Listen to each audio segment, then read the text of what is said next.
Welcome to the Everyday Citizens Tactical Podcast, Episode 9, LandNav, Technology, and Community.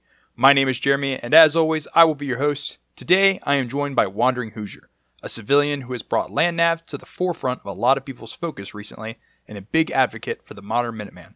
Here we will discuss a wide range of topics in regards to LandNav, modern technology that will aid you in the field, as well as the current state of the community and where it might be going. So, without any more delay, let's begin.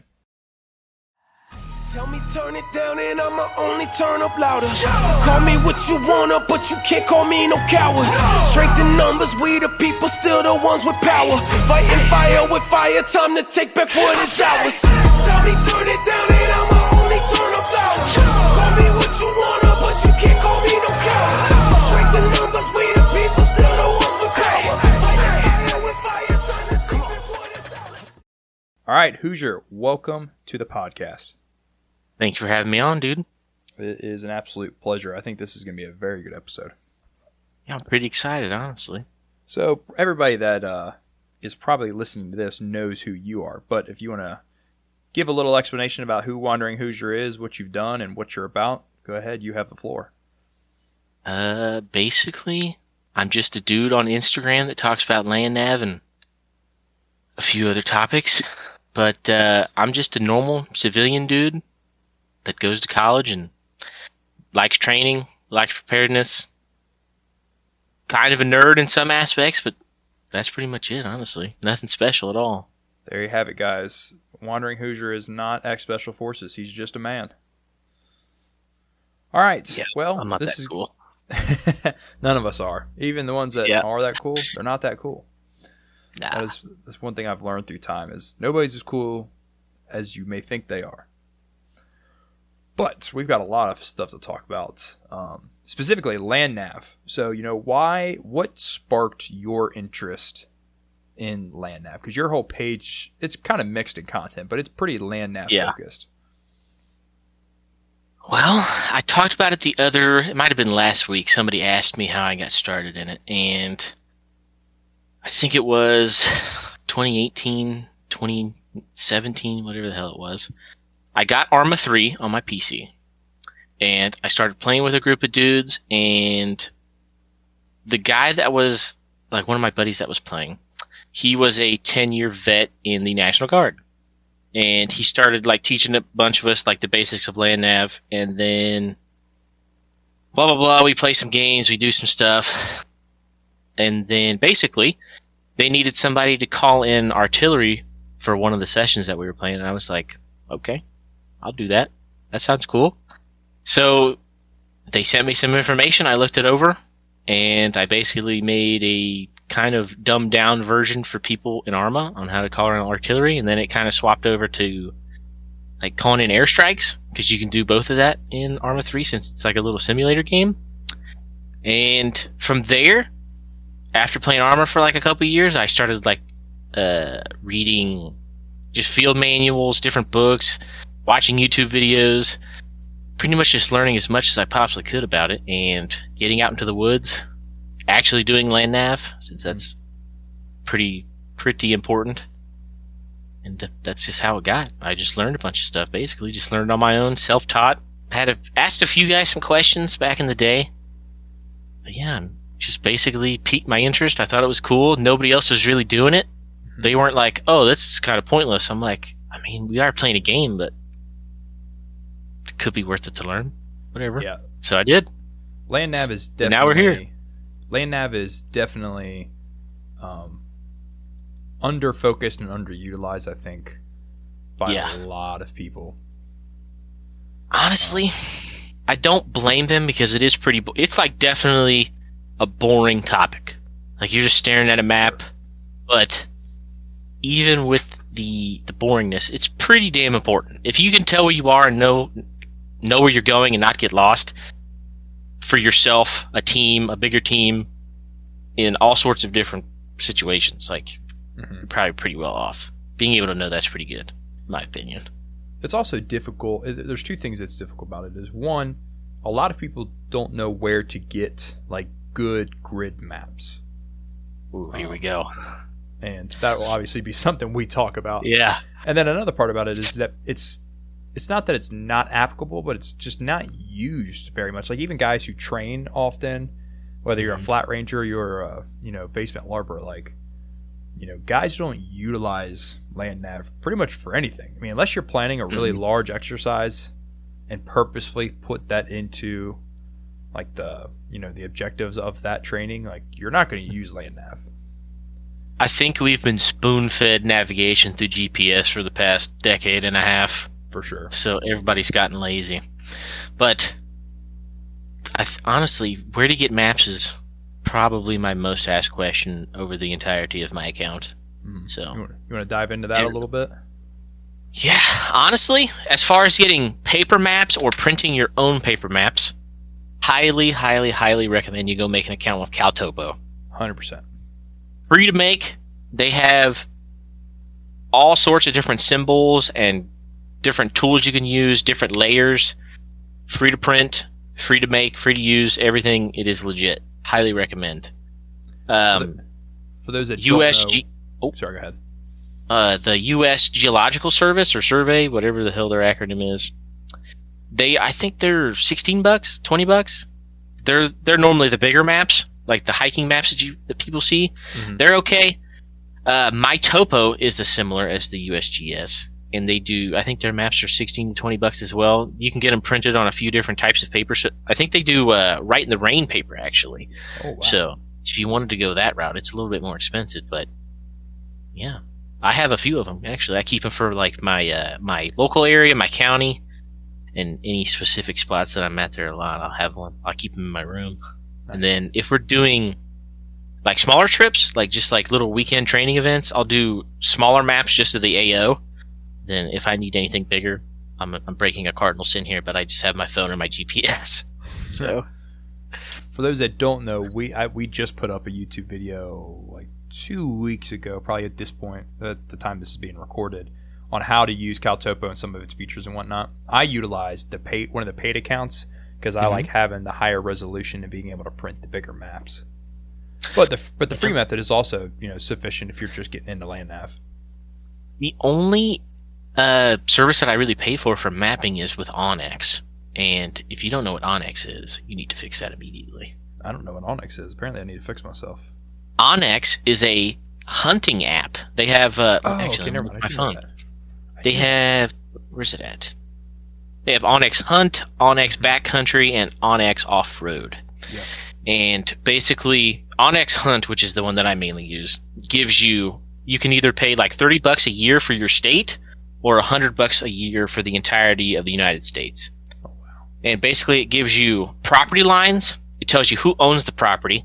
It tells you public land, private land, government-owned land. Tells you all this different kind of land data. Tells you crop data, what kind of trees are in the area, if it's wetland, marsh, swamps, bogs. I do remember that now. Yeah, it's just like insane. There's a few guys that use Gaia that I know. Gaia's not bad. I don't prefer it as much as I prefer Onyx. I think Onyx is a lot better. Is that an app? Yes, I think they have a website as well. Gaia GPS is the. Have you ever used the app or heard of the app Tactical Nav? I think I actually have that.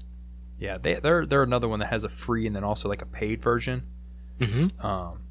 It's pretty good app. I don't utilize it as much as I should, but it's kind of like the simulator we were talking about before the podcast, where from your phone you can plot like standardized NATO symbols of like force positions and all that kind of stuff. There's another app called SitRep. It's like a poor man's ATAC.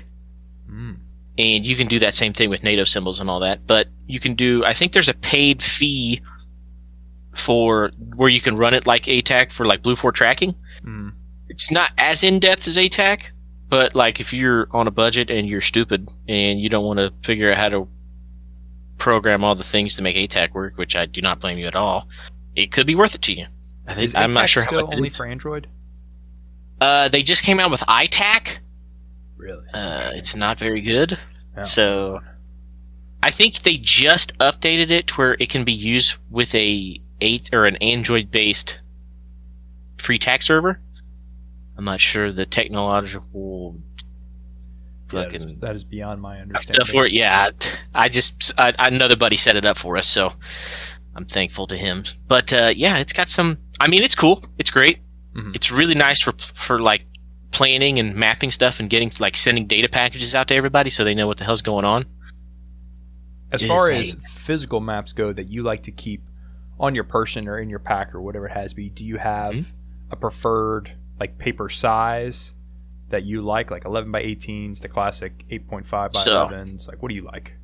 I'm normally the maps that I hand out to dudes when we go do training. This is gonna sound weird. Everybody gives a shit about it. Is they're normally 6 by 8 or 7 by 9. Interesting. And I cut all of the outside off. I cut up into the MGRS grids, and I cut everything else off.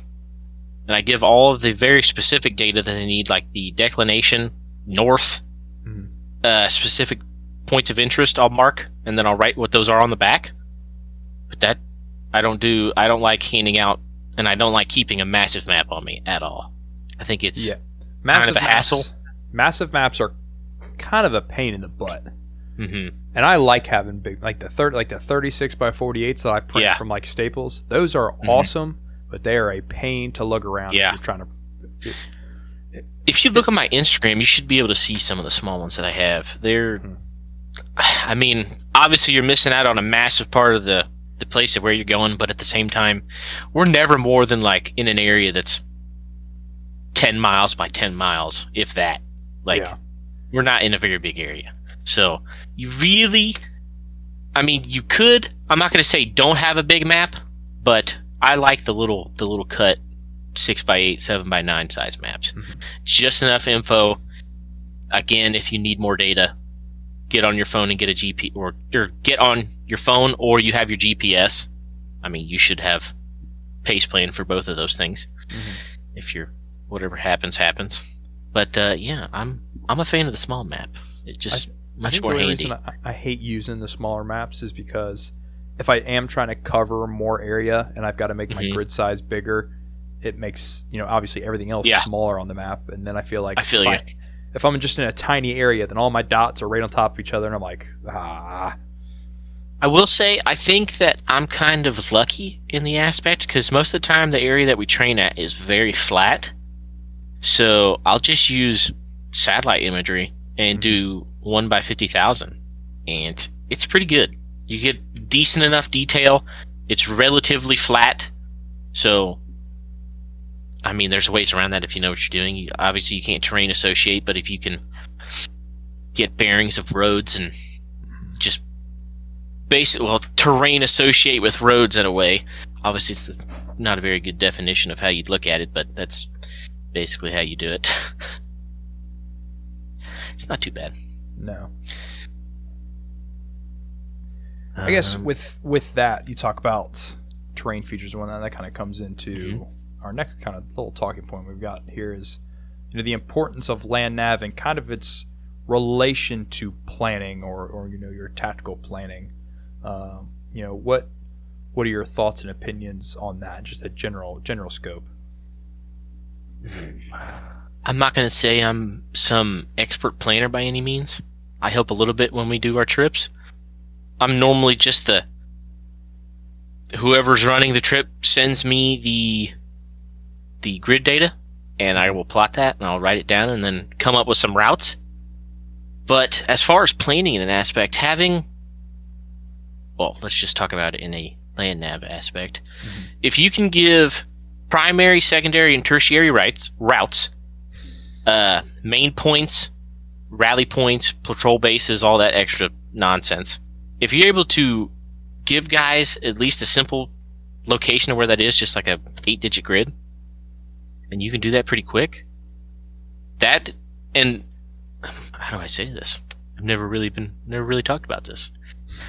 As long as you can plot the data that's given to you and help the guy who's actually planning and make it easy to understand for not only him, but the guys that are actually doing the mission, I mean, you just did your job. So I think, definitely putting things on paper during the planning process helps paint the picture for you once you're in the field, even if you're not even just by terrain association. Yeah. And especially if it's a place you're familiar with, if you approach, whatever, a saddle and along a hill ridge or whatever that might be, and you're like, oh, I remember from, the briefing we did looking at the maps that on the other side of this, there is XYZ. And I know that because we talked about this major terrain feature that's right in front of me, and so on and so forth. Yeah, definitely. It's like what we kind of talked about before the podcast, is just being able to track not only the enemy troop movements or, whatever the situation may be. It doesn't even have to be an enemy. You could be doing things for a natural disaster or whatever. Just being able to track troop movement in general, yours and whoever else's, real time is a very beneficial skill and ability to have. Definitely. I would say that is probably the pinnacle of LandNav. If you can track your unit and another unit or more at the same time, and you know exactly where they are at 80% of the time, that's pretty damn good. Especially on a paper map. Obviously, when you get into ATAC, it's just whoever has ATAC and it's live feeding. Pretty easy. But if you can do that on a paper map when it matters, and whether you're in training or if it's for real, that's very, very underrated skill. That's pretty tough. So I think that's, and I think even from like the veteran perspective, a lot of veterans probably overlook a lot of those skills, even like the infantry side of guys. But like if you're a veteran and you've never been inside of a headquarters tent at a FOB and see like the real-time troop movement tracking that's going on and all of the moving parts, like it's one hell of an operation regardless of the element size. It could even just be a company, just everything that goes into tracking what's going on, where troop movements are going, coordinating those troop movements, the logistics behind all of that, and just the never-ending rotation of all of that. And then on top of that, you're trying to track another force in its whole to the best of your ability. I can't really speak on that because I'm just a normal civilian dude, but something that I take a lot of I'm really serious about when we go out is trying to find the best possible way to get from point A to point B in the safest possible way, knowing exactly where we are at all times so we don't get lost, and it's, in my opinion, it's more about safety than anything else when it comes to LandNav for what we do. Obviously, I'm not guiding companies of people or squads or all this nonsense. Like, it's normally 6 to 10 dudes, and I need to help get them from point A to point B and from point B to point A. That's in the most safest speed or stealth, quote-unquote, manner as possible. So I don't really care how long it takes unless we have some time crunch that we have to meet, which that's all part of the planning process. But as long as everybody gets there okay, nobody gets hurt, and I was able to get us there, I'm happy. So. I think another big part of that whole planning process, or the follow-on effect of the planning process, is obviously nothing ever goes completely smooth. So like, for example, my local crew, we did a training right back the end of June or beginning of July. I don't remember. One of the two. And, we did an exercise where we inserted into this giant, park, wildlife area thing that we train at normally. And they had tasks on hand, and they had grid coordinates where they were supposed to, scout out to set up their initial patrol base. Well, when we got on deck, we found that there were campers right where we had planned to, basically conduct all of our operations from. So then real time, we had to go completely off course, and then the guys had to figure out on the map where we actually ended up getting dumped at, and then in this metaphorical situation, adapt the plan and all the other coordination with the other metaphorical units to the situation at hand that we just got dealt. Which is a real thing. You can show up to anything and just get knocked off course. Definitely. I can talk on exactly that. Last time we were out training, we had used Onyx and ATAC to mark some high-risk areas. And the guys that were in front had ATAC, and they were able to see, like, hey, we're getting ready to be at this point. This is a high-risk area. And we had plotted primary route, secondary route, and tertiary route. So the first area we were getting to, the area that we needed to pass, there ended up being a bunch of people. So we hit onto that secondary route. Ended up being more people down there, so we ended up going completely off the previous planes that we'd went. We didn't even hit our tertiary route. And we just kind of laid low that first night, and then got up, kind of snuck around a bit to try and not be seen, and then got the hell out of there, and we were able to get to our final point that we needed to be at. But it can be thrown off pretty damn quick. So it's best to have, again, talking about the pace plan, have as many possible options as you can do. So safe possible options. There's time to play it risky. There's time to play it safe. I'm normally try to play it safe as much as possible guy, but do what you got to do. As long as you get it done, that's all that matters. So. In regards to LandNav and the technology side, you talk about Onyx and ATAC and all that kind of stuff. What is your thoughts on when that stuff now becomes unavailable or unsafe to use? Because from a tech perspective, you got to think you're not going to be able to take your cell phones into the field to if your local group actually has to do some sort of operation against a force that may possibly be able to pick you up just based on your cell phone movement. What are your thoughts on that for guys that have just overtrained on that perspective? I think the emphasis on studying the map, the paper map, skyrockets like insane. If you can't use GPS, you can't use phones, you can't use ATAC, you can't use any of the fancy stuff, then you're just going to have to, you're just hard pressed to be good at the basics. So you need to spend time looking at the map that was provided, study that. I think that's something that if you're out training with your dudes, have a time of the event where all electronics or communications is quote unquote down or black or whatever you want to call it, and just hit the basics. Be good on LandNav, hand and arm signals, just that.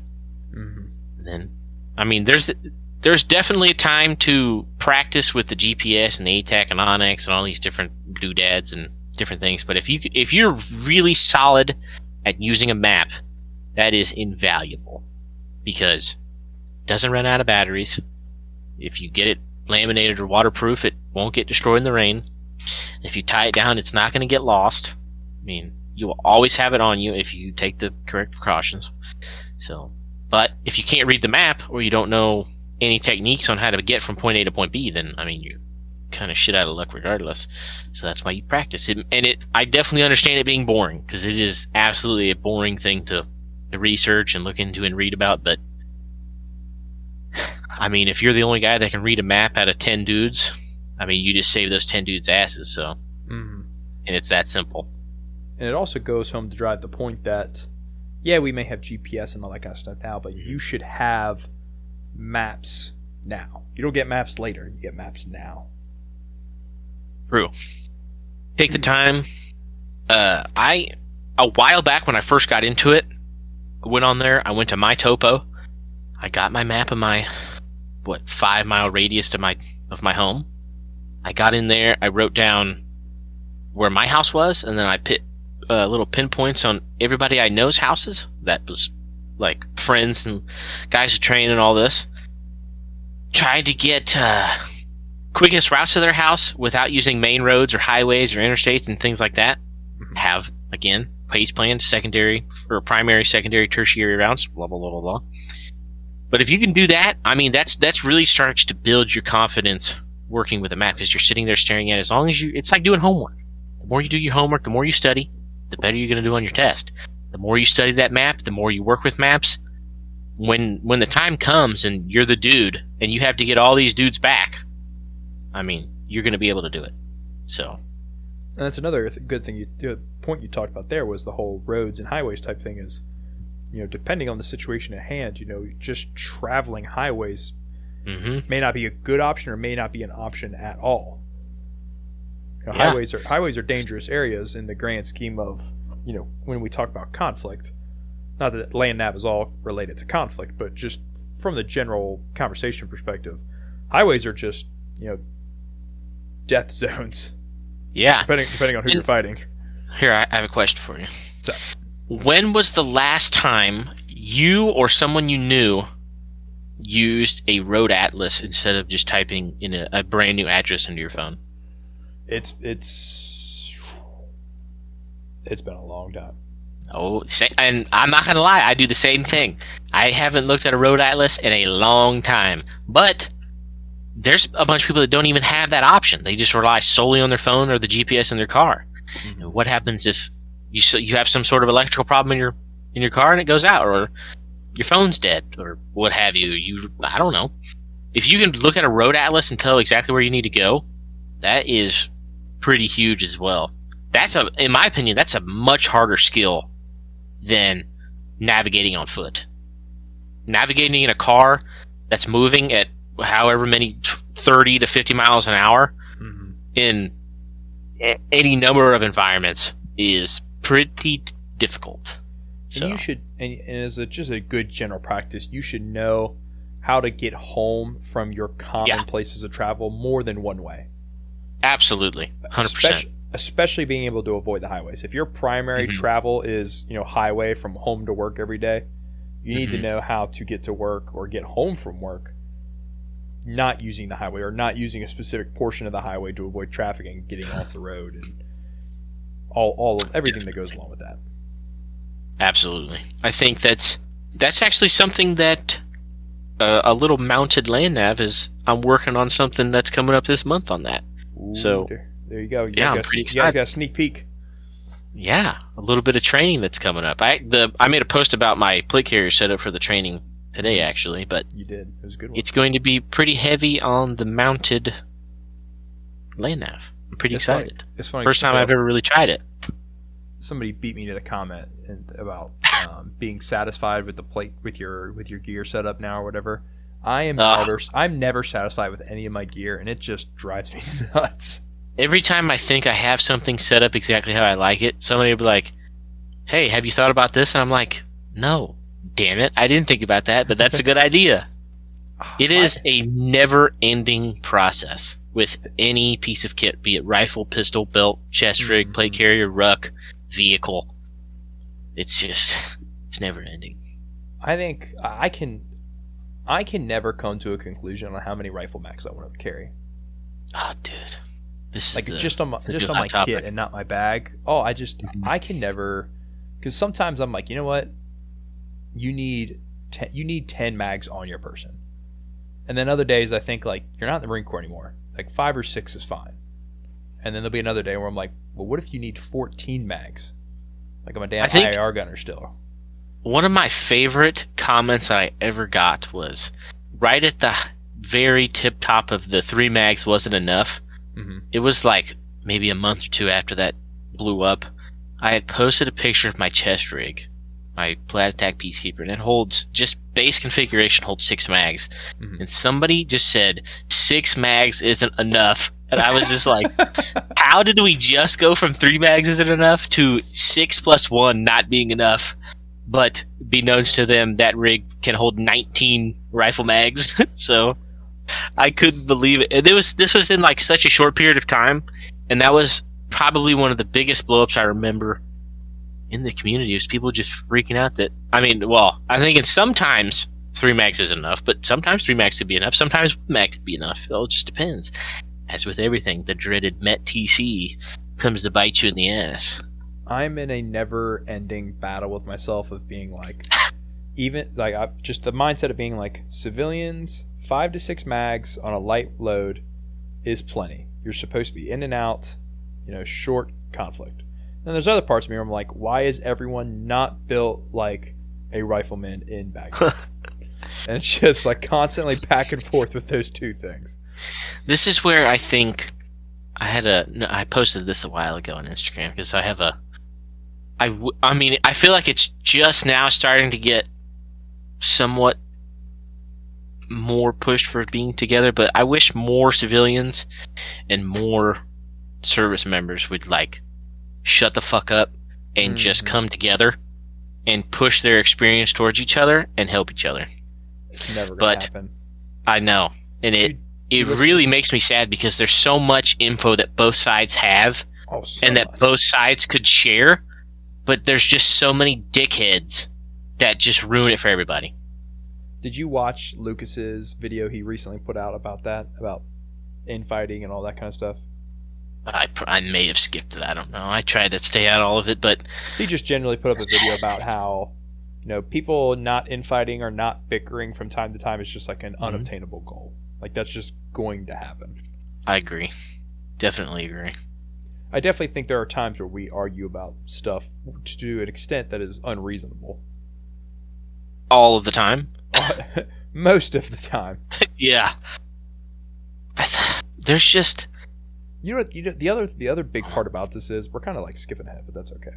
Mm-hmm. The other big part about this is that everybody wants to act like they know what is best for everybody based on what they think is going to happen here in the U.S. or in the world or wherever. And they're like, this is what's going to happen, and this is how you need to be set up for that. When in reality, veteran, special forces, civilian, book nerd, doesn't matter. Nobody has any clue what the hell is going to happen in the next 6 months, year, 5 years. Nobody knows, and there's no way to predict it. We have a general idea. We have no idea to what level of intensity it's going to be. Yes. I think that's just part of the woes of social media, that everybody wants their opinion heard, which, I don't know if you know this, but a lot of people's opinions are fucking stupid. So, but some people just want to be seen as right, or they know all and all this nonsense, and it's just fucking old. And I'm sure I've said some stupid shit, and I'm sure other people have said some stupid shit. But if you haven't said something stupid on social media, then you haven't been posting enough. Definitely. But I think at the end of the day, if more dudes from both sides come together and just talk and work together, like, I would love to see some of these super high class fucking MARSOC, Green Berets, combat controllers, DevGru dudes just come and train with civilians, not teaching, not doing anything, just come and train. Just come out with us, come out to one of our training events, and just hang out, train. Speak up at the end, tell us something to fix, or tell us something you learned, or that would be, in my opinion, absolutely invaluable. If more dudes were like that, that would be amazing, in my opinion. There definitely seems to be a very selected side of the veteran community that does stuff like that. And I've noticed it's normally the less high-speed guys that do that. And they don't even have to be necessarily like super neutered or unexperienced, but just like, let's take like John Lavelle from Warrior Poet Society, for example. He's a ranger. You know, it's, you know, they're up there, they're moving and grooving and whatnot, but he's not, you know, Green Beret Army freaking qualified sniper, or whatever the hell Tim Kennedy says. But oh god, let's not even get started with that guy. But, you know, John Lavelle pushes, you know, a lot of the stuff that we talk about, and, you know, does so much to build the civilian. And I think there's a lot of guys like on that same level. Like, let's take, you know, Grand Thumb, for example. Grand Thumb is not, you know, he's you know, somewhat high speed, you know, we can all tell, but, you know, he tells us many times that he's not, you know, top tier, you know, type guys, but he's here doing everything that a lot of other people should be doing. And he's probably influenced the community more than probably anybody on the internet, period, end of story. Yes. I think, maybe I'm fangirling a little bit, but I think Fred from Counting Coup on Instagram is probably, well, between him and Blake Waters, I think the both of them are I don't want to say the top two, but I mean, they give out a lot of damn good information. They do. And with a lot of real world experience. And I know everybody wants to shove that word down other people's throats, but those two dudes know what the fuck they're talking about. And I ask them questions probably all the time. Probably annoy the shit out of them sometimes, but they're cool to help. They're down with helping. They like answering questions, so and I want to learn. So that's what it's all about, in my opinion. If more dudes were like that, I think the community would be a way better place. Yeah, Fred Cannon-Coup, he posts a ton of stuff, and I like the way he does it because he does it so casually in a sense. Yes.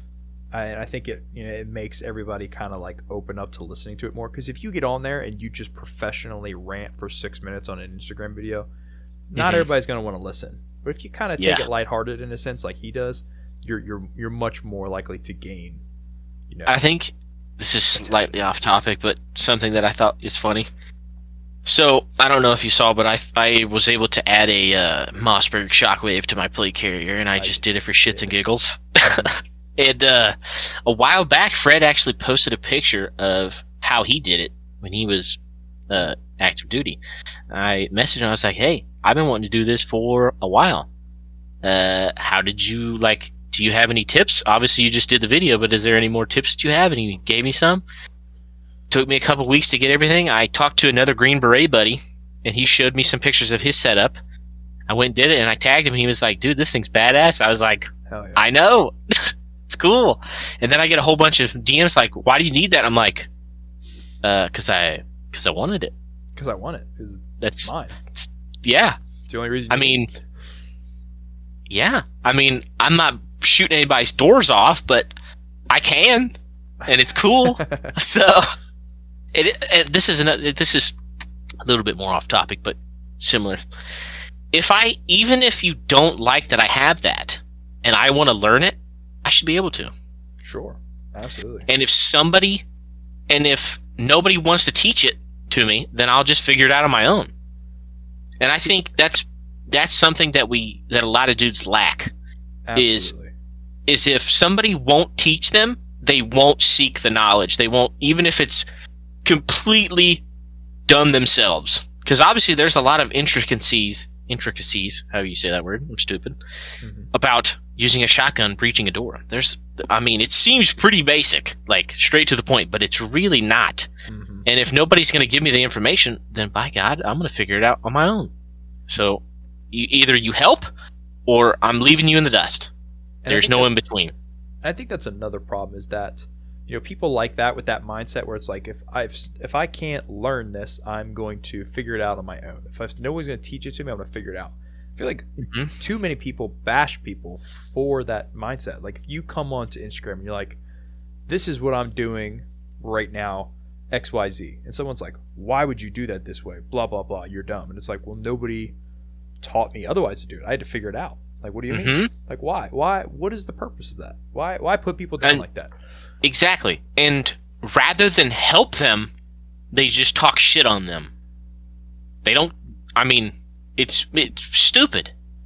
If somebody is, if they're completely safe and they're doing one little minuscule thing wrong, and you just want to be a dickhead about it and not help them, then just shut the fuck up. You're not doing anything productive. You're not helping the guy. You're not helping anybody else. You're not doing anything for the community. If somebody wants to learn, you don't have to spoon feed them, but you can lead them in the right direction. Like, it's not that fucking hard to just be a good dude and help people. It's really not that hard. But at the same time, you don't have to give every single little detail, like, "Oh, here's this resource. Here's this resource. Read this, read that. This is how we used to do it." That's all you gotta do. You don't have to break it down in the most simplest of fucking ways. Just be a good dude. Help people learn. Share your experience, be it civilian, law enforcement, military, special fucking forces, some spaceship, door gunner, fucking MMA fighter, Tim Kennedy fucking dude. Just be a good dude. Just help people.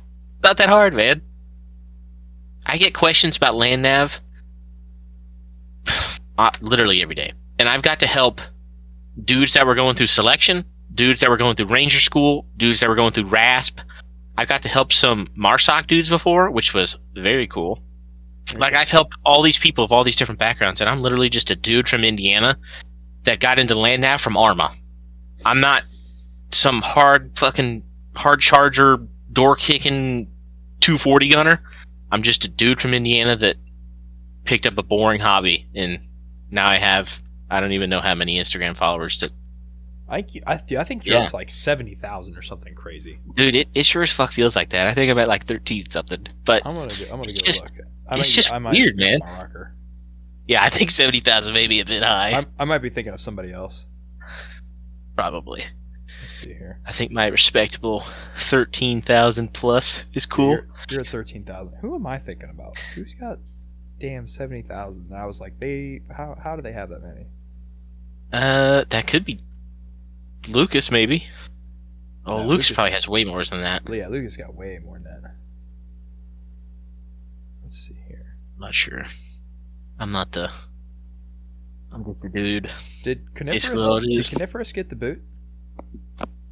I don't know. I should probably look. I can't find him.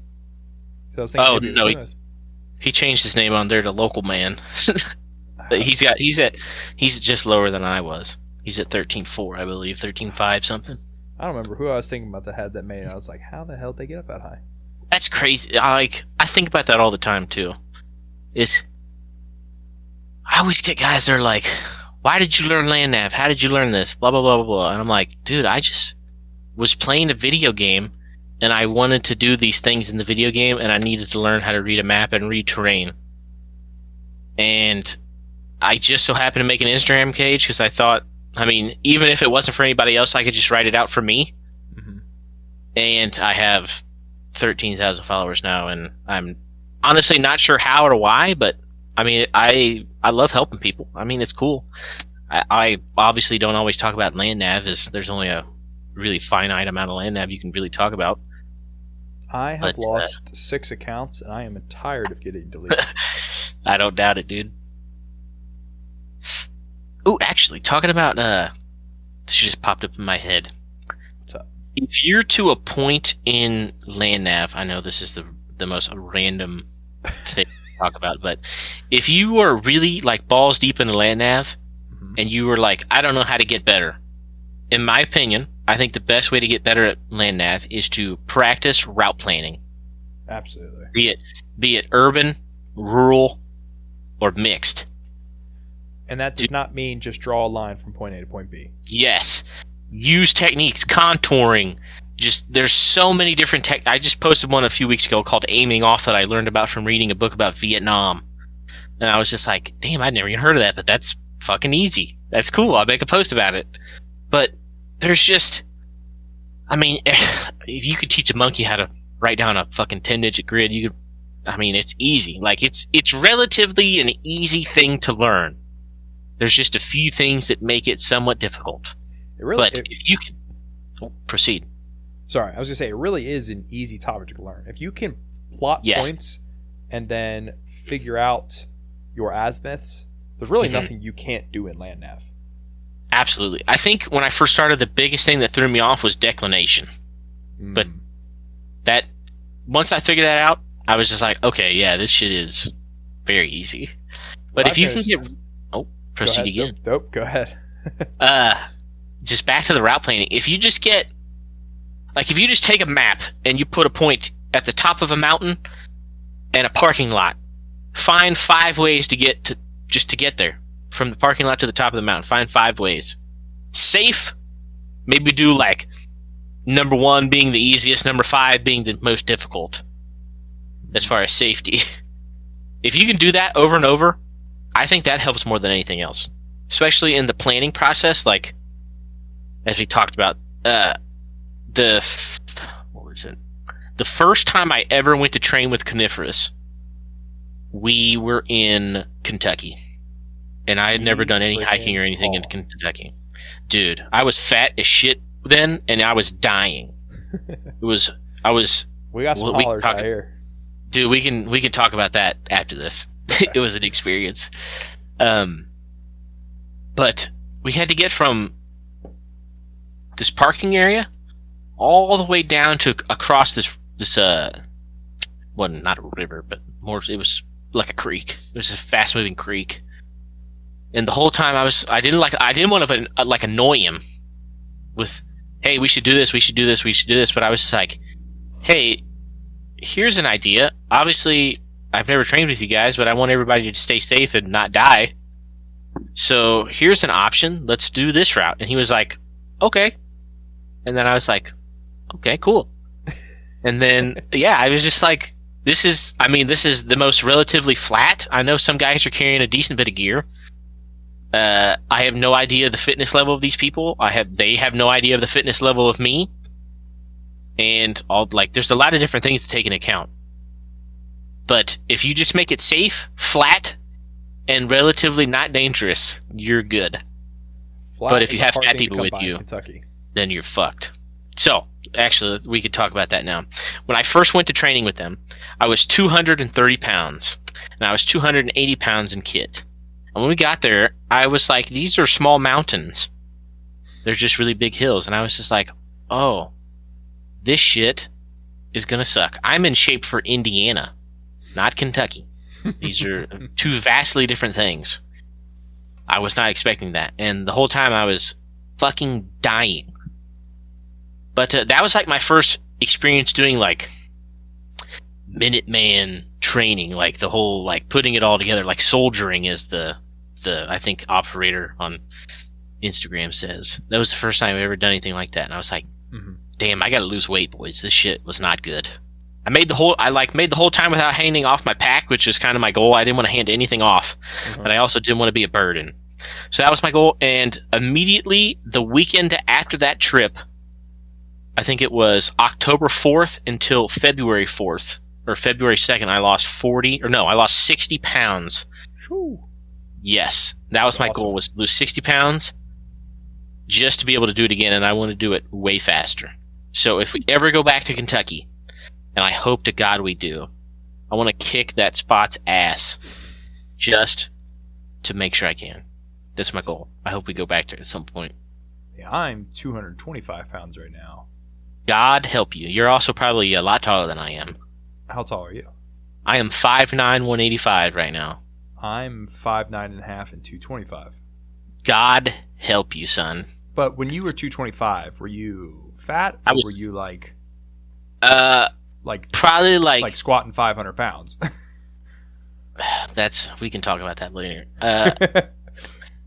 Because I've always been just really fit. I mean, I felt okay pretty good at 230 pounds. Dude, the other guy that was there, I won't mention his name, he was 230 pounds.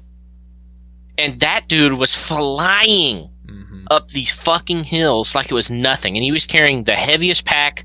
He was carrying a 417, and he was flying. And I was like, dude, what the fuck are you on? It all I couldn't believe it. It all depends on like how did you get to the weight that you're at. Dude, he's a monster. He is absolutely a beast. Good for him. I like this guy. Yeah, he is a monster. The entire time we were rucking, I was just like, dude, this dude, whatever this guy's on, I gotta get some. Because I couldn't, I was in shock. That first night we went to bed, I was so sore and my neck hurt so bad from carrying that fucking bag. I was just like, damn, do I really want to do this? But it was badass. It was a fucking badass trip. I loved it. That right there was like, okay, I need to do more of this tomorrow. So it was awesome. I loved it. Yeah, hiking specifically through different elevations in terrain is something you just have to do. Oh, hang on. I think hiking is vastly different. When I think of hiking, I think of like neon colors, my little dinky water bottle that I carry in my hand. I think carrying 50 to 80 extra pounds of shit that's not for hiking is vastly different. That's fair. See, I don't think of hiking in that aspect. I've never hiked in that aspect. Yeah, I can't tell you the last time I hiked without a pack. Oh, dude, I just always think that's funny. It's like, this is one of my favorite things is seeing people, or they'll message me on Instagram like, hey, how do I get into this? I'm like, have you ever hiked before? And they're like, yes. And I was like, okay, that's a start. Have you ever walked around with kit on? And they're like, no. I was like, oh man, this dude's in for some shit. So I was like, okay, well, go out, spend a weekend in the woods with your shit on, with like your rifle, your pack, your chest rig, your plate carrier, whatever the hell you want. Go from point A to point B and keep some situational awareness. If you want to do some comm stuff, do some comm stuff. If you want to do some IMT stuff, do that. But just move from point A to point B.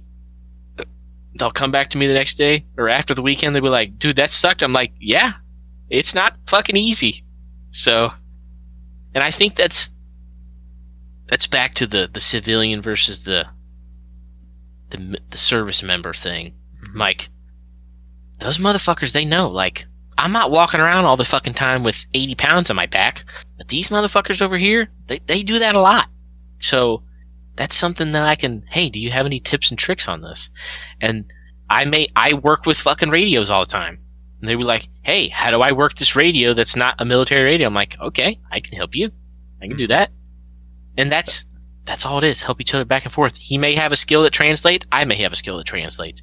Blah, blah, blah. Just back and forth. But that was a major learning curve for me. Just a little off topic. When I got out of the military was military radios to civilian radios. Yes. Completely different. Yes. That's one thing that Coniferous talks about all the time is how, like, he does radios in the military, but I don't think he knows too much about civilian radios, and I think he's admitted that. And I mean, I don't know anything about military radios. I know a little bit about civilian radios.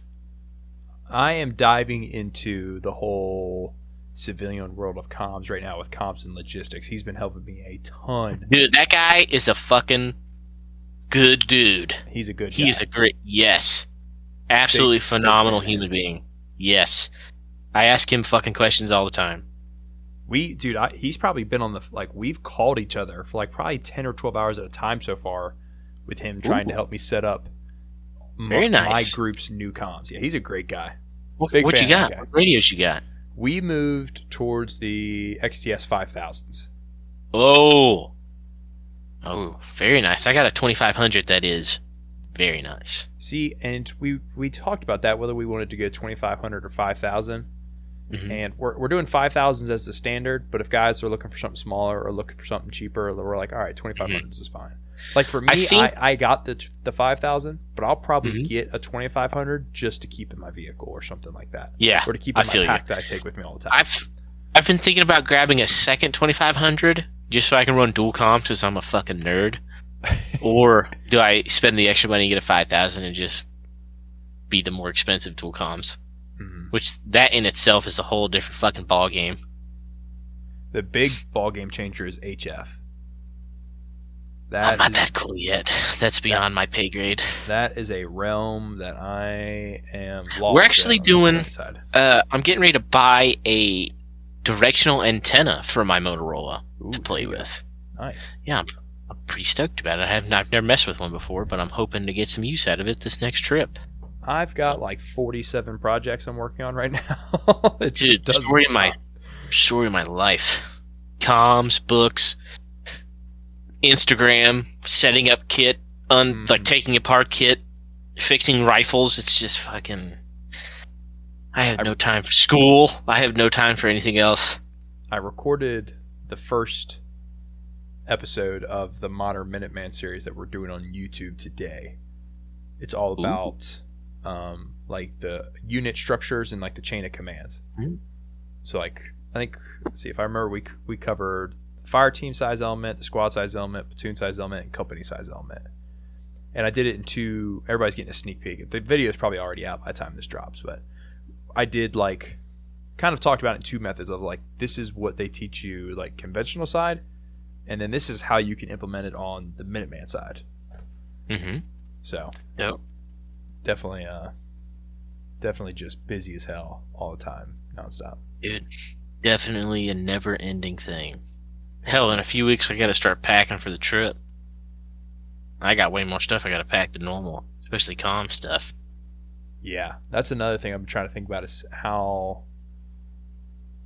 I'm going to start implementing this new level of comms that we're at into the overall pack scheme. Yeah, dude. It's a never-ending process. It never stops. No doubt. Adding new things to gear to try out I fucking love it. It's one of my favorites. Especially going out with dudes and be like, here, I got this thing. Let's see if it's dog shit or not. And then you see, oh, it's actually badass. Or, oh, this is actually horrible. I'm never using this fucking thing again. I love it. Because, we're in the phase right now where we're trying to add, abilities to the group. Drones, different comms, all that kind of stuff. Dude, we've got to talk about drones. Oh, we can definitely talk about drones. You want to talk about drones? Dude, yes. Drones Those are fucking things. game changer for the civilian, man. Last time we went training, one of my buddies brought a drone. And that fucking thing, this was like right after the start of the Ukraine-Russian war ordeal. Right, like right after the start. Maybe, was it oh no, it might have been a few months. Yeah, a few months. Just hearing that fucking thing after watching some of the videos was like, holy fuck, that's scary. But, I don't know, dude, it's just, using that for, like, reconnaissance, trying to find shit, just like the most basic of tool, just, hey, what's in front of us? Fly this thing up 200 feet in the air and tell me what's north of us. That is badass. Absolutely. Unbelievable. Right when I got out of the Marine Corps, they were starting to implement like the small pack drones into like the standard infantry squad or like the platoon size element. I can't remember if it was a squad or platoon size element. And I was kind of like, I mean, that's kind of cool, but it seems like a lot of work. And then on the civilian side, the guys started bringing their drones to training, and we were doing, patrolling exercises or anything. I was like, damn, this is cool. Dude, something, I mean, you can use those for LandNav. Oh, absolutely. Hey, pop that shit up, see what that terrain feature is in front of you that you can't see through the trees. Oh, hey, that's this. Terrain associate to your map. Okay, we're only like right here. Very rough estimate, but I mean, that in itself is, even if it doesn't do anything else, that's legit. And very cool. And it goes back to like tracking troop movement, like we were talking about earlier. Definitely. Like if you're in let's say you're in something horrible is going wrong, the riots are going on, blah blah blah, and you've got to go pick up your mom and dad from, XYZ, and it's the riots going on, and you grab 4 buddies in a 2-car convoy. You get to the general AO, and you're like, send that drone up. Let's see what's going on around their house before we pull up. Like that's a game changer. Another thing we did last trip was we were doing live fire bounding with fire teams. So like one fire team would practice live fire bounding, then the next one would blah blah blah.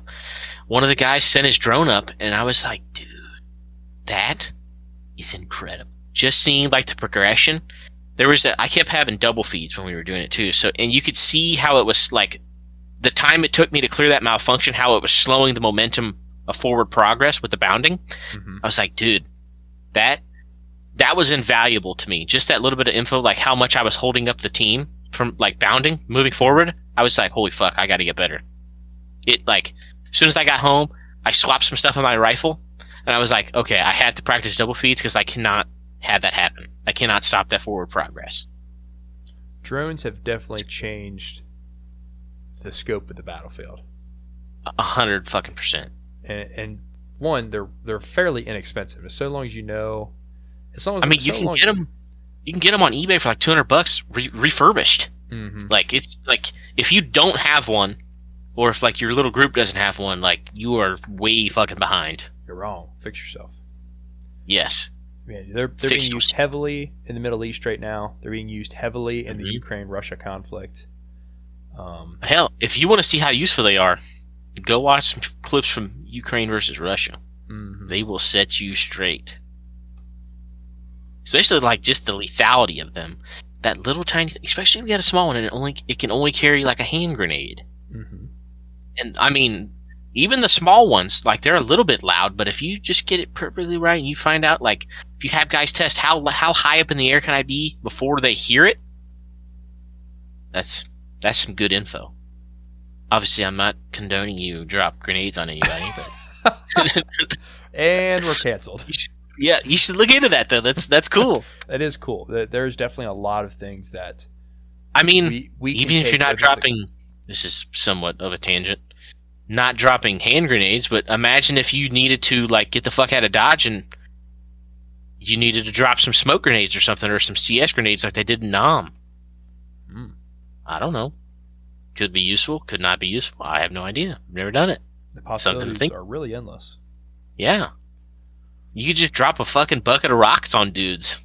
I mean, that would piss me off enough to maybe not go after you. I would also be quite upset if you dropped a bucket of rocks on me. Yeah. That's why we wear helmets. Yeah. Catching it right in my nose. Fucking die. So, we're Lord. starting to transition a lot towards, talking about civilian capabilities, civilian training and whatnot. And this was a topic that you added on that you wanted to talk about. Yes. Where Yes. do you see all of this going in the future? A year from now, 5 years from now, 10 years from now, what does the future look like in your opinion? In a year from now, I hope everybody has established comm setup, at least one drone, and I hope they've practiced the most bare bones of small unit tactics. In 5 years, I hope that they have a well thought out logistics plan, be it for food, water, supply, ammo, human waste. That's something that nobody really talks about, but I'm actually going to write a little post on that from the Special Reconnaissance Manual that I've been making posts about. Nice. Yeah, there's just 10 years from now. I mean, is it too much? 10 years from now. Yeah, is it too much to say that you could have like civilian line infantry? Is it too much? Is that too far? Too far to say? Too far to think? I don't know. It's 10 years time. It could definitely happen if dudes are committed enough. I would be surprised if we made it 10 years without a conflict. At this point in time, truly. Maybe. I don't know. I don't know what scale of intensity that would be on. I have low. What would be the word? Low confidence in everybody's current state of ability to chill the hell out, for a lack of better terms. There's too much going on right now. How do I say this? I think you would agree that it's mainly one side doing this, causing the problems, even though they make it seem like the other side is causing the problems, when that's clearly not the truth. But yeah, if everybody just shut the fuck up and mind their own business, which that's never going to happen. Yeah. I mean, if everybody just fucking breathed, took a chill pill. I think maybe. I can't remember who I was talking about with this the other day, is because you said the other side, but the problem is there's a lot of other sides now at this point. Yes, that is true. You have your further left wing, your social, communist type militias at this point. You have the federal government itself, because even the left is no longer in line with the feds, and the right definitely doesn't like the feds. You have the right wings themselves, which there are definitely dangerous aspects of the right wing that are amongst your communities.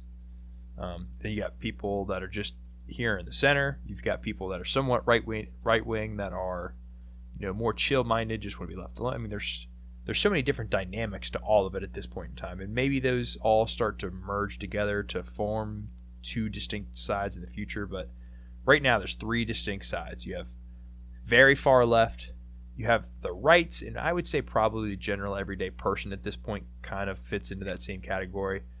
And then you have the feds, who are just out of control and just on a mission to get anybody and everybody at this point. I did a questionnaire on Instagram last week, and somebody had asked, "What do you think the future conflict in America is like?" I think the guy who asked is actually fighting in Ukraine right now, and I thought that was interesting that he would even consider that while his country is being invaded. He's probably bored. Yeah, I thought it was very strange, but I didn't say anything. I just posted a picture of I'm sure you've seen the movie called Gangs of New York. Mm-hmm. That I saw that. Yeah, just of Bob the Butcher and the boys, and I think that's, in my opinion, I feel like that's exactly how it'll be. It's just small group versus small group, some large groups versus. I think there's too many fucking factions. There's too many people that have these weird fucking views and weird, I don't know. I mean, I'm sure some people on our side are not gonna like this, but I don't really give a fuck what you believe as long as you don't hurt people. Yeah, I definitely don't agree with a lot of what these other fucking people are saying, but as long as you don't hurt anybody and you just fucking live your daily life without being a piece of shit and not hurt other people, I don't really give a fuck what you believe. Mm-hmm. But I can agree. there's I a- can agree to I that. don't like. I definitely do not agree with a lot of these other people's beliefs. Definitely do not agree with it. But as long as you're not hurting anybody, I mean, go play in your fucking fantasy lane. I don't give a fuck. I think the biggest thing that we as the community kind of look past is that we focus so much, like say, on the the left side of the problem. These Antifa style militia groups were like, oh, this is the problem, and we're never like, what about all the people that are in your neighborhood that may be so far right that's outside of your realm of comfort, and they want to push their beliefs on you. You don't know. You can't be narrow-minded and think everything is just one-sided. You have to be Yeah. aware of everything all the time and all of the possibilities. I mean, I've got buddies on both spectrums. I got some far left dudes that I know that I went to school with, and I know some far right dudes. And I don't really give a fuck. I mean, as long as you're not hurting anybody, I honestly do not care what you believe in. But I mean, at the end of the day, unless you know your neighbor like he's a friend or she's a friend or whatever, you really have no idea what people are thinking. Mhm. And as much as some people want to say they would help people, I think that there are some people out there that wouldn't. But even if it is your neighbor or your family or whatever situation's out there, I mean, And everybody tries weird to shit. everybody tries to narrow this down to the groups that are training right now. Groups Yes. like us, groups like the left, blah blah blah. But nobody takes into consideration the everyday person who's now hungry, or the mob of people that's formed because the community is hungry. Like how much of a game changer that is. The husband and wife trying to provide food for their kid. Like, And they have no political beliefs. They are just hungry. That's their political belief. Hungry. hey, that's enough to smoke a dude, in my opinion. Mhm. If you do what you got to do, I make sure think your kids are fed. I think the general breakdown of the societal agreement of general peace is probably the big balloon. It's not the left Yes. doing something. It's not the right doing something. It's not the feds confiscating guns. It's when there's not food on the shelves, when your ATM doesn't work. That is the balloon. Yes. I also think a lot of people are all fucking talk. So Yeah, and I don't think you should underestimate people on either side, but I think a lot of people, like the people that talk shit like, oh, I'll beat your fucking ass, that say that over Instagram, I mean, I highly doubt you're going to say that to somebody's face. Highly doubt it. So, the internet has caused these people to grow these massive balls behind their screen, but they know in reality that if they were ever to say that to somebody's face, they'd probably get the fucking dog shit beat out of them because they have no sense of reality behind. That's when they're not behind their screen. So, but as well, hey, there's a dime a dozen. There could be somebody out there that's really about that shit, and yeah, you never know when you're going to run into those people. yeah.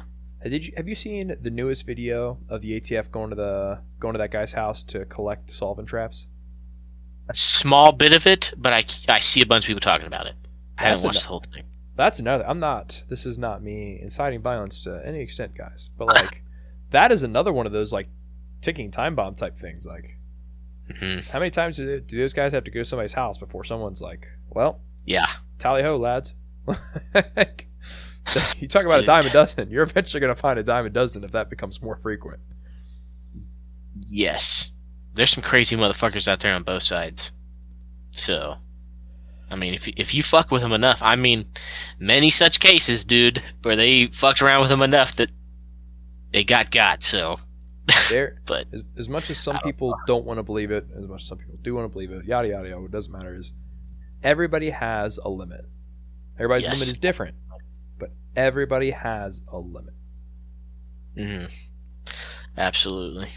And you should never strive to find that out. That should just, dude, man, just leave people the fuck alone. I know it's crazy how everything we've talked about, it all comes down to just leave people alone, and that pretty much solves the majority of those I was talking to problems. my dad about this a few weeks ago, and I was like, the moment you're the guy that says, I just want to be left alone, that's immediately when you're fucked with.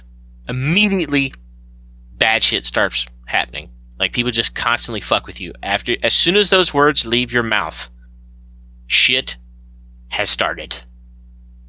Every single time. I don't know why. I don't fucking know, dude. The world is just a crazy fucking place. And I'm just a dude, so I have no idea how to fix it. I don't think anybody really knows how to fix it. I think some people may think they do, but in reality, they have lost all sense of reality as well. Yeah, I don't think there's really any simple terms of fixing it. No. I don't even think there's violent terms of fixing it. It's like as much as Instagram has let us help people, I think social media as a whole is just a home of degeneracy, and lets these people have a voice and say dumb shit and these outrageous remarks and thoughts and opinions, that it just spreads even farther. And then you have kids that see the dumb shit and they're like, oh, I saw this stupid shit today, I wonder, and then they'll look it up on Google. And then Google is just a more, even deeper form of degeneracy among these people. Mm-hmm. Well, it's funny. Same with the news. A lot of that is connected. A lot of that is so purposely done too by social media. Absolutely. Like let's take TikTok for example. Have you ever heard Joe Rogan talk about TikTok? I have not, but I hope he says it's fucking stupid. I can't remember who he had on, but they had a conversation, and it basically went on to talk about how in China, TikTok is limited to certain times of the day, so the youth don't stay up all night on TikTok. But TikTok also doesn't push all this degeneracy and nonsense that they do here in the US and in Europe. They push things like academic achievements, musical achievements, like, oh, look at me, I learned how to play the violin. Da-da-da-da-da-da. That's what they push in the algorithms in China. But here in the US, obviously TikTok is run by China. They push, Cindy Lou Who shaking her butt on TikTok, or people doing dumb dance trends or corny jokes or whatever the hell it is. I don't even know what to say. That's factual too. Right. That's not a theory. That's factual. TikTok China 100% will tell you, like, yeah, we don't allow that shit here. Hey, I'm sure a bunch of people that live in America disagree with that, but that's one way to make motherfuckers hard. So, yeah, if you pushed educational and like physical achievements on youth, instead of being like, hey, if 1 in 10,000 of you do some really dumb dance on TikTok, you will become a millionaire. You love it? Don't you just love it? Dude, we live in a fucking show, bro. We live in a damn simulation or something crazy. I don't. It just gets weirder and weirder as time goes on. People say things that make it weirder and weirder as time goes on. This is turning into an episode of The Undesirable Individuals. We have a president that can't ride a bike, so have you seen? Okay, we are way off of the way I normally do these podcasts. We are way off. But have you ever seen the comparison of the two President Bidens that there are? No, but that sounds like it makes sense.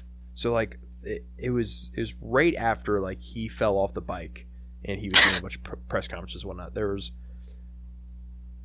People were like, here is a clip on said day of Joe Biden in this location speaking, and they would show the clip, and then they would be like, here is him literally the next day at the next town over giving a speech, and it looks like two completely different individuals. I wonder if I can find that in my photos. I'm not really a big conspiracy theory dude. Some of them are cool, some of them are funny, but I don't have the time to be looking into that shit. But that's the other thing is like that's just a rabbit hole. Yeah, I don't got time for that, and it never stops. Do not have time for that. You don't gotta watch right now, but I'm sending it over to you so you can watch it later. Okay. It's like 30 seconds long. It's very weird. I don't know. The world doesn't make sense to me. Dude, I don't fucking know. This has been a much different podcast than I thought this was going to be. Yeah, the last 30 minutes have just been absolute chaos. But that's cool. It's been absolute chaos. And halfway through, 15 minutes ago, I was like, damn, we are way out there. We are way off topic. And I was like, we'll just see where it goes. Do we want to go back to the 1 year, 5 year, 10 year plan? Yeah, we can kind of talk about that. I guess really, and to kind of wrap it back, to bring it back into somewhat of a reasonable sense is, to achieve the goals that you kind of talked about of just like progressing in the like mindset and planning process of, the general civilian. Like, what needs to be done to change those things? How do we get there based on where we're at now? I think we definitely need more teamwork between mil and civilians. I think that's number one. I have been trying to push that hard as shit the past few months. I'm just like, I even did you can look on my page, one of the little story saver things, like, of pictures of the guys that I train with, like, oh, this guy's a civilian, this guy's military, this guy's a civilian, this guy's military, this guy's a military, this guy's a civilian. And just a whole bunch of different pictures of that. And like, oh, I saw that. Yeah, I know what you're talking about. Yeah. Like, that, you don't have to be a fucking special forces dude to have useful information or useful experience. And if you're the only civilian in an all-mil group, or you're the only mil dude in an all-civilian group, I mean, you're still an asset. You are a body. As long as you're not a fat piece of shit that doesn't know anything and you're lazy, then you are of some sort of asset. As long as you want to learn, as long as you're there. I mean, you don't even have to have kit, because, I mean, I have kit that I will gladly let dudes borrow. If you're down and you want to learn, we'll get you set up. I'm sure your group is the exact same. I'm sure there's a whole bunch of other groups across the country that are the exact same. If you're down, you want to learn, and like you want to be an asset, we'll fucking get you set up. We'll get you squared away. Don't you fucking worry about that. We have definitely lended out gear to like guys that just come and like try out training or whatever, and they're not a guy with gear. We're like, dude, don't worry, we'll give you a chest rig and a rifle, and we'll figure it out from there. Yeah, 100%. I mean, you don't have to. I remember, I'm in a Discord with some other buddies, and we used to talk about this all the time, talking about we would take 10 dudes with Condor kit if they knew the bare bones of small unit tactics and they wanted to learn, compared to 10 Grandmaster shooters. And I still stand by that 100%.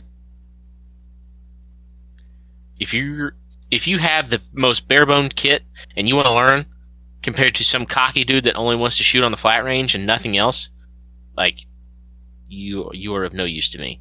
That is true. The will to learn is a powerful thing, especially as a civilian, like in this general topic of discussion. I have a guy in my group, and here he knows I'm talking about him right now. Is this guy absorbs information, and he just doesn't stop learning. He reads manuals. He pays to go to courses. We just nonstop. He is absorbing education, and there's a couple of guys that are actually in his fire team that are the same way. They just absorb information and they just get after it. It's crazy, and they're civilians. They've always been civilians, but they just get after it. I think there's really something to that, though. The way you mentioned that they're civilians. Dudes in the military, this is absolutely no knock to you, but I mean, you're paid to go to training. Like, yeah, you signed up for it, but that's what you do. You're paid to go do it. If you don't go do it, you're fucked. Yep. Civilian dudes, we're putting all of our own funds and time. Like, we're not getting paid to do it. But these dudes want to do it. If they didn't want to do it, they wouldn't fucking go out there. They wouldn't fucking buy this shit. They wouldn't ask questions. They wouldn't do any of this. If civilian dudes are asking questions, buying the kit, getting out, doing the shit, be it training, small unit tactics, bushcraft, firecraft, fieldcraft, LandNav, fucking building field expedient antennas, all this shit. Doing waterborne stuff, all of this stuff. And that's what I've tried to explain to people in the past is like, these civilians that put this much effort into it, they're worth so much more than any vet that just bitched about the military for 4 years and went through the motions. I don't want to shit on anybody, but yeah, I definitely agree. Oh, I'll shit on them. Screw you, vets. But yeah, I'll let you do that. I got this one guy that was in my last unit with me, completely different end of the political spectrum than me. I don't even think he listens to this podcast at all, and he can't grasp the concept when I talk to him about it, about civilians training and crap happening here in America, so on and so forth. I posted a video to my Snapchat the other night because because I can't post on social media and not get my, hiney smacked. I was like, it was just this city that fell into chaos, firefights, all of it. And I was like, this is what can happen in 24 hours. This is why you should prepare, blah, blah, blah. Little motivational rant.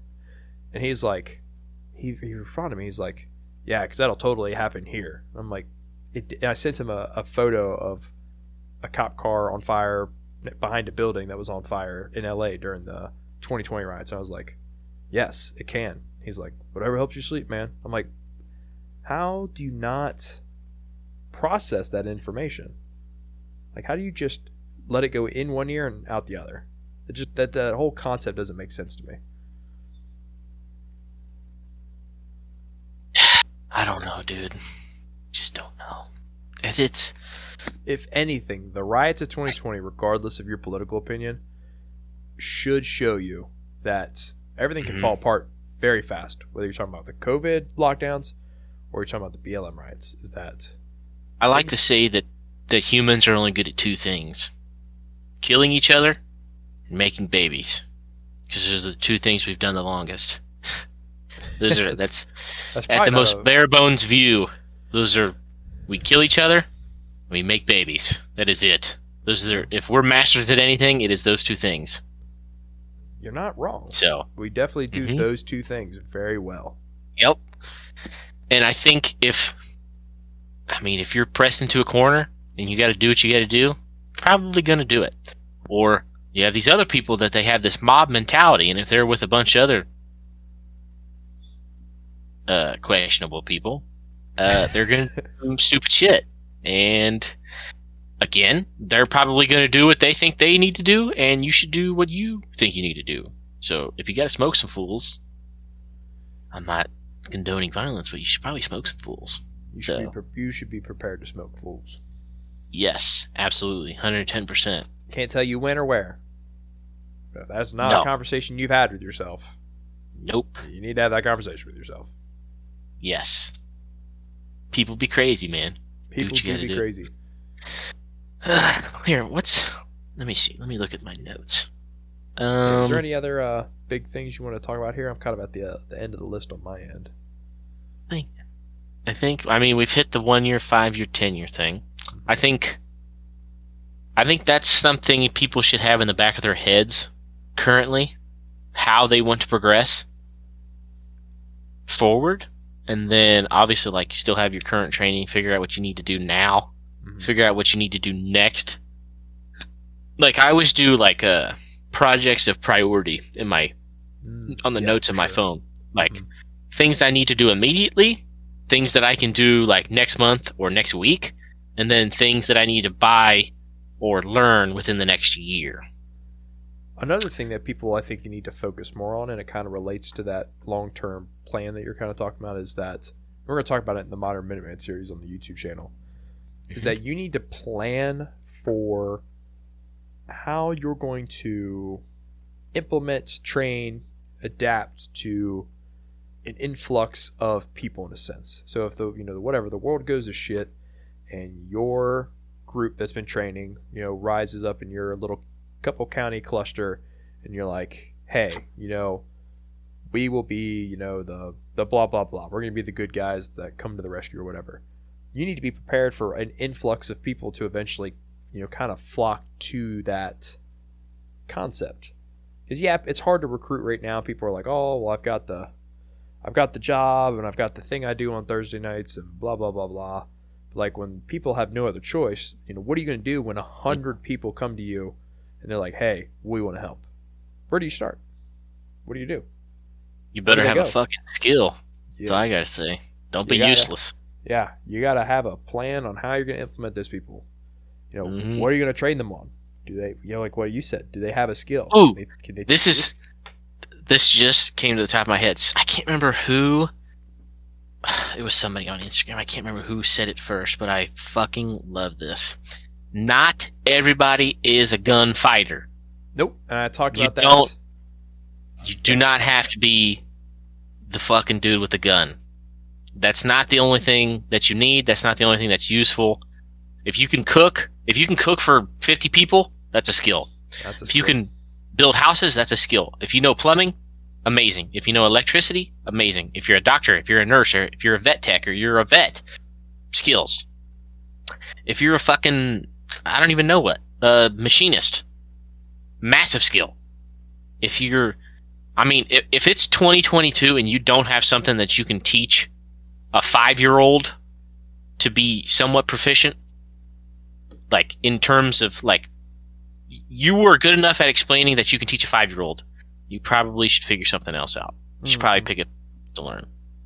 I talked about that today in the YouTube video I recorded. Is, you know, like once your organization or your group gets so big, you got to look at something other than gunfighters. Yep. Hell, somebody's got to stand. I mean, if you got a place with a gate, you're gonna need gate guards. You need gate guards. You don't have to be. You need guys that are going to listen to radios. You need guys that will fix trucks. You need guys that are going to write and collect intel plans. Like, there's other things to be done. I mean, you don't have to be some super high speed to protect women and children if they're back at the whatever kind of base you have set up, such and such, in whatever situation that you're in. I mean, you got to have dudes that are protecting the base. You got to have dudes that are out in the field. You got to have people making food. Got to have people bringing in intel. There's a million different fucking things. I mean, and yeah, you really do not need to be, as much as everybody wants to be, the big hard charging guy that's carrying all the kit, being the badass, saving your buddies, doing all this crazy action shit. Like, you don't have to be that guy. And honestly, I bet there's a lot of dudes out there that you may do all this stuff and you may not be that guy if it really comes down to it. It's just the nature of it. So, not everybody's cut out for this shit. And that's, I mean, if shit happens and you find out it's not for you, then you should probably pick a different thing. So, be multi-purpose. Yes. 100%. Go look up I don't know, there's a million different YouTube videos that teach you fucking everything that you could know. Go learn how to go learn how to suture somebody. Go learn how to set a dislocated arm or a dislocated knee or whatever the hell. Like, there's so many different things that you could learn that could benefit you or your team or your family or your extended family, your extended training family. Like, there's so many things. So I do have one more very important question for you. Yes, what is it? Thoughts and opinions on your newest title, Map Daddy. Oh god, here we go. You had to know it was coming. It's not good. Somebody mentioned Who's Your Daddy, which is a little bit more punny. That is a little more punny. That one's a good one. I kind of like that one more than the Map Daddy, to be honest with you. But that's such a play off of Flannel Daddy. Yeah, I just think it's glad so I mentioned that one day because you got like 15 responses. There was I have like 5 people asking me today on my questions. So yeah, I definitely don't like it, but I don't think it's going to go away anytime soon, sadly. No. Who's Your Daddy in formal settings? Map Daddy in all others. That's okay. I'll suppose I'll take it. Who's Your Daddy's not too bad. But Who's Your Daddy's not too bad. Get you a little patch with that. Ooh, that would be funny. Yeah, like I would do that. I'll have to think about that. If you ever do like a LandNav class again? I mean, if we want to talk about that, we could. So, I mean, we'll not get too crazy on the length, but the plan is I've got some back end stuff that I need to work. I mean, I could ask you some questions on a few things, but as far as classes, expect some more local. Indiana, I could do Kentucky, possibly. I could do Illinois. I could do Michigan, Ohio, Missouri, maybe. We'll see. But like more local stuff. I've got a spot down in southern Indiana that I will be hosting some classes at. Nice. You got to make people drive to you at the beginning. Yeah, definitely. I don't want to be. I've never been on a plane, so I don't want to start. So let's keep it pretty local. I'll drive my guys to Indiana. Dude, I mean, the spot that I'm doing it at is legit. So yeah. I want to do more of the class that I just did, which was LandNav and basic patrolling. Nice. Wasn't like anything super tactical, but it was just like, here's your small unit, get from point A to point B with some situational awareness, and here's like some stipulations you need to stay within. So I thought it was cool. The guys loved it. There was a LRS vet there that was like, dude, this is legit. And I was like, that means a lot. That's cool. Thank you. Nice.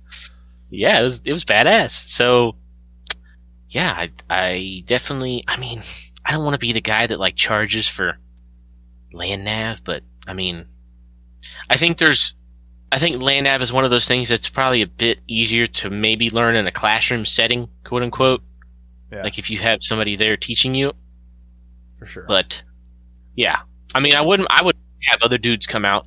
Like, hey, if you want to have a spot to teach, I would gladly have somebody out. So, hell, if you want to come teach medical up there, we could probably set that up. Boom, join class. Yeah, hey, we could set something up. I'm sure of it. I know, like 100%, we could set that up. Oh, or if your dudes want to come up and train, we could definitely do that too. We'll chat some more offline about that. That sparks many ideas.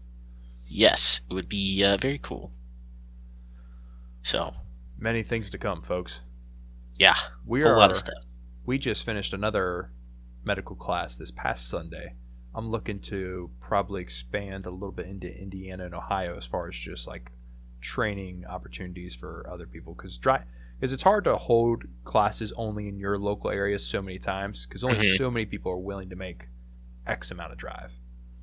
Yeah. So you got to kind of start to dance around a little bit. It would also be nice if I stopped getting deleted off social media, but that's whatever. That's here nor there. I feel you. I'll keep sharing the page as long as they keep coming, so. Hey, I appreciate you. Yeah, happy to help, man. Well, you got any other closing remarks for everybody? Is this where I give dad advice or something, even though I'm not a dad? You give dad advice. You can give a shout out to other pages or friends or whatever. You can give life advice. You can give everybody the talk. Whatever you want. Don't be a bitch. Do the hard shit. And be there for your boys and your family. Always the boys. Yes. Take care of your dudes. Simple as. Simple as simple does. Yes, sir. Well, Hoosier, my boy, this was an absolute pleasure. I'm glad that I was able to get you on for what happened to be a fairly chaotic episode, but we got it done nonetheless. Yeah, I didn't think it was going to go off on the tangent there at the end, but, but we did. I can't wait to re-listen to that. Be like, what were we talking about? Oh Lord, you may just need to delete that whole part. Honestly, it'll be all right. Yeah, we'll figure it out. All right, guys, that wraps up episode 9 of the podcast, LandNav, Technology, and Community. As always, guys, train hard, train often. Tell me turn it down and I'ma only turn up louder. Call me what you wanna, but you can't call me no coward. Strength in numbers, we the people, still the ones with power. Fighting fire with fire, time to take back what is ours. Tell me turn it down and I'ma